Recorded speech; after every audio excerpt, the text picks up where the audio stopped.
So, Gregory Porter, Hello. we have Nat King Cole, your idol. You have done an album that is completely filled with little bits from all over his career. And Yeah. I mean, which is your favourite song from this new album that you've done? Wow.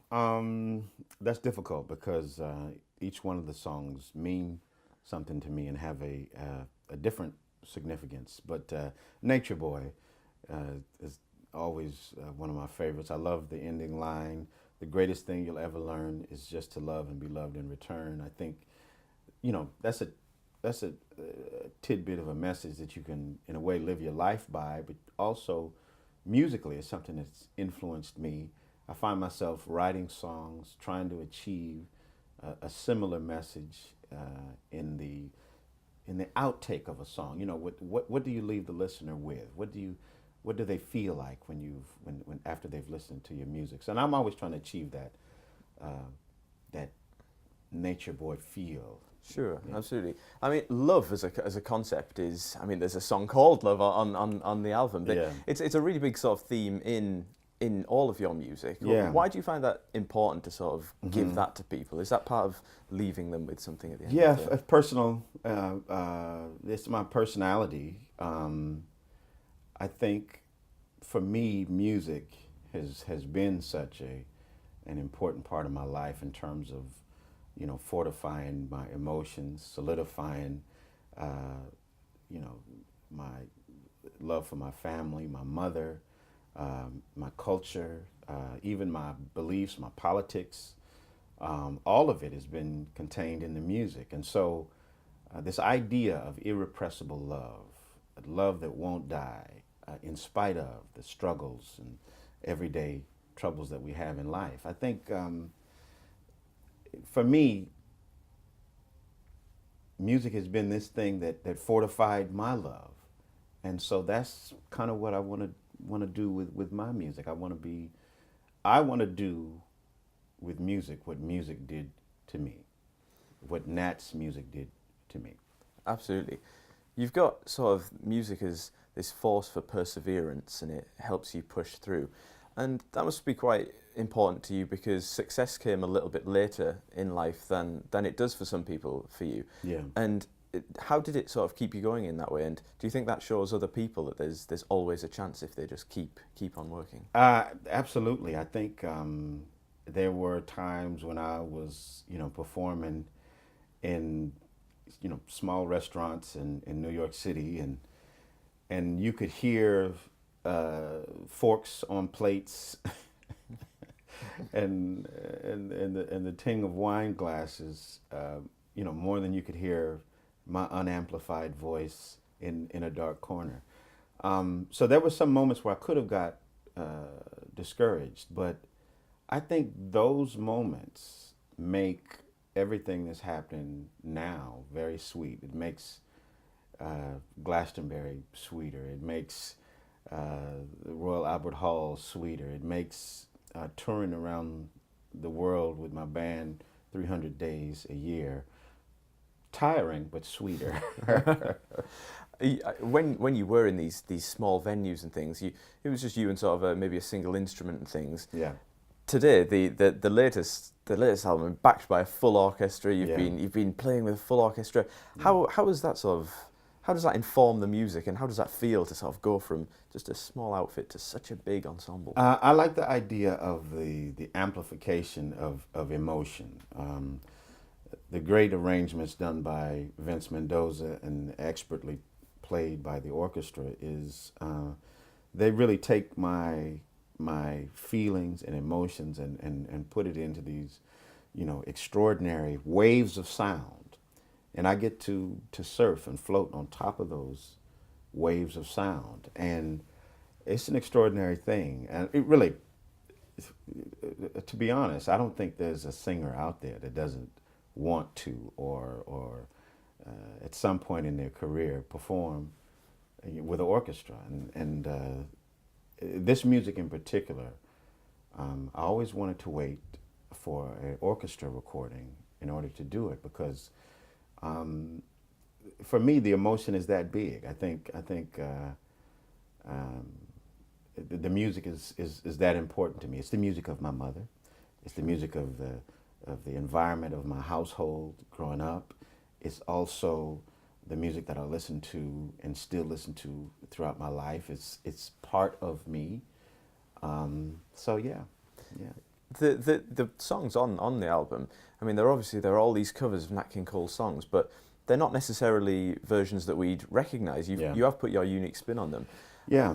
And is that how you hear them, or how you've always heard them, or was that a concerted effort to shift them away from the originals? No, not. I mean, there we do reference in the arrangement. We do reference some of the beautiful arrangements that were with Nat King Cole, but this is a new recording, a new sound. I want people to hear the influence of Nat King Cole's music. I want him to even come to Nat's music through me. I want, in a way, my son to hear those messages of optimism and encouragement in the lyric, just like I did when I was 6. So, yeah, it's important. Yeah. Do you feel a weight of responsibility bringing music that some generations may never have heard before? Yeah. Bringing that and showing that and presenting that. Yeah, I do feel, a bit of like responsibility and cause. It can be a bit challenging to do some music that does have, iconic status. And Nat King Cole was a very important person in music, and so I do feel like I'm in a way carrying a banner of Nat King Cole, and it's one that this is an ultimate tribute for me, and so I signed up for the job. It's what I want to do, and it's a really big influence for me, so it's important. Yeah. Was there a reason that you waited this long? I mean, it's your 5th album now, Yeah. And everything before is sort of its originals, and was there a reason why you waited this long to get it right? Yeah, there is. I wanted to establish myself as my own singer, my own artist. I think with 4 records, 5, 6 records, I've established myself as me. Sure. And I wanted to take that energy that I have, maybe the attention that I have, and focus it on one of the foundations of who I am as an artist, and that would be Nat King Cole. There is one of my original songs on the album, "When Love Was King," and that is a song that's influenced by Nat in that way I was talking about, a message song like Nature Boy, like Pick Yourself Up, Dust Yourself Off. It's one of these songs that leaves you with a negative, something that you can live your life by. And it's a song influenced stylistically by the music of Nat King Cole. You'll hear it really from the first verse, There once was a kingdom far, far away, where love was the rule of the day. That sounds like something that Nat would have recorded. And in a way, when I was writing the song, I was like, let me write a song as though I am writing for the great voice of Nat King Cole. Yeah. I mean, is your favourite Nat King Cole song of all time, does that feature on this album, or is that something that is it a different song that you didn't really want to sort of approach or didn't? Well, I think maybe there will be more recordings of the music of Nat King Cole. Actually, my favorite song of Nat actually changes. It depends on the era. I think when I was 6, Pick Yourself Up, Dust Yourself Off, and Start All Over Again. That lyric meant something different when I was 6 than it does when I'm 35. You understand what I'm saying? Yeah. Or at any time in your life. I mean, it means something different when you're 20 and going through, college finals, and maybe you stumbled at during one class, or maybe you just broke up with your first girlfriend, or whatever moment of your life. pick yourself up, dust yourself off means something different. You know, Yeah. maybe when I'm 40, it means, oh God, I have to pay all these taxes, whatever. You understand what I'm saying? It just means something different. And so different times in my life, as this music, you know, in a way grows with me, as my understanding grows, as my maturity as a man develops, sometimes the songs mean something different. Sometimes these songs about you know, the love lost in relationships, they become even more significant once you've gone through something like that. Yeah, absolutely. So I like having this you know, in a way, these stories and these songs that they've changed meaning in a way as I live.